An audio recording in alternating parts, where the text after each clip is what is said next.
আমি ইঞ্জিনিয়ার রহমতুল্লাহ আপনাদের সবাইকে স্বাগতম জানাচ্ছি। এখন আমাদের আলোচনায় থাকছে বাটা শু, যার সর্বশেষ ক্লোজিং প্রাইস হচ্ছে 769 টাকা 20 পয়সা। তো মূলত আমরা এখানে একটা টপ দেখতে পাই এবং ফ্লোর প্রাইস এর পরে এখানে একটা বটম দেখতে পাই বা লো। তো এই দুইটার সাপেক্ষে আমরা দেখি যে আমাদের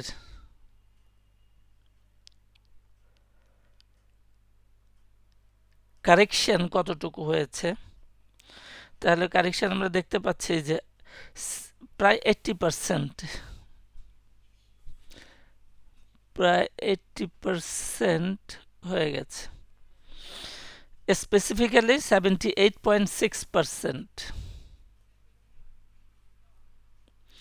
78.6% একটা উল্লেখযোগ্য জায়গা পর্যন্ত নেমেছে। আবার আমরা দেখি যে আমাদের এখান থেকে দেখি যে এখানে একটা আপট্রেন্ড হইল, দেন কারেকশন, তারপরে এখানে একটা আপট্রেন্ড এ বি সি হইল। তাহলে সর্বশেষ যে বাহুটা আপট্রেন্ড ছিল তার তুলনায় আমাদের সাপোর্টটা কোথায় আছে সেটা দেখতে আমরা একটু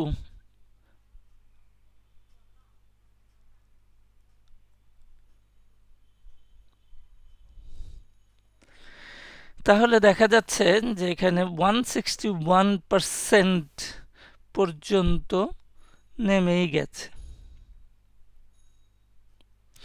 তাহলে দেখা যায় যে 728-26 এই সমস্ত জায়গাতে আমাদের প্রাইসটা নেমেছে এবং এটা একটা উল্লেখযোগ্য জায়গা।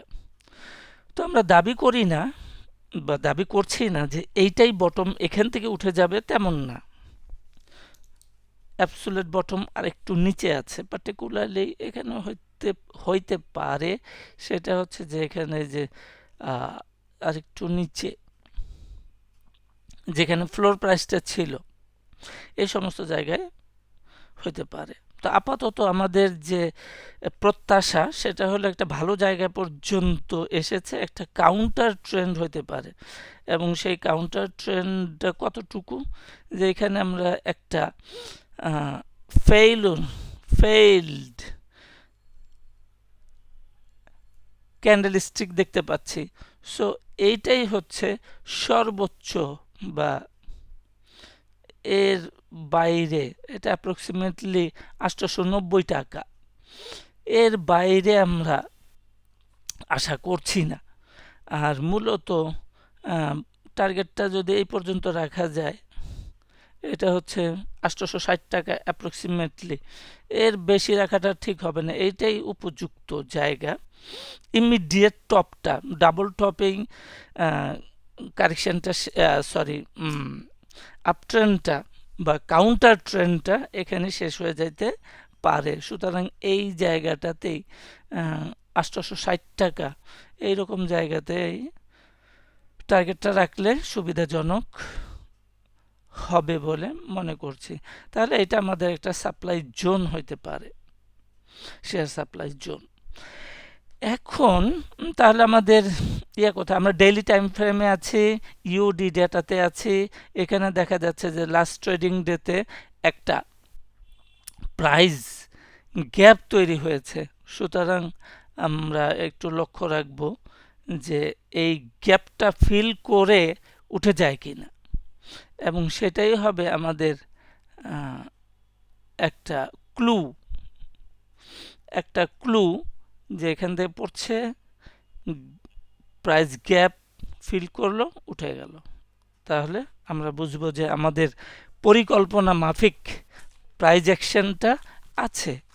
তাহলে আমাদের where is our safety risk কোথায়, তাহলে রিস্ক হলো যে প্রাইস যে প্রাইস গ্যাপ তৈরি করলো, এই গ্যাপের আগে যে ক্যান্ডেলটা আছে 14ই মে, এইটার লো আছে 731 টাকা। সুতরাং এই 731 টাকাটাই হচ্ছে আমাদের রিস্ক। এর নিচে আসলে পরে আমাদের অ্যানালাইসিস ইনভ্যালিড হয়ে যাবে এবং আমরা এক্সিট করব। তো আজকে এখানেই শেষ করছি। সবাইকে ধন্যবাদ সাথে থাকার জন্যে।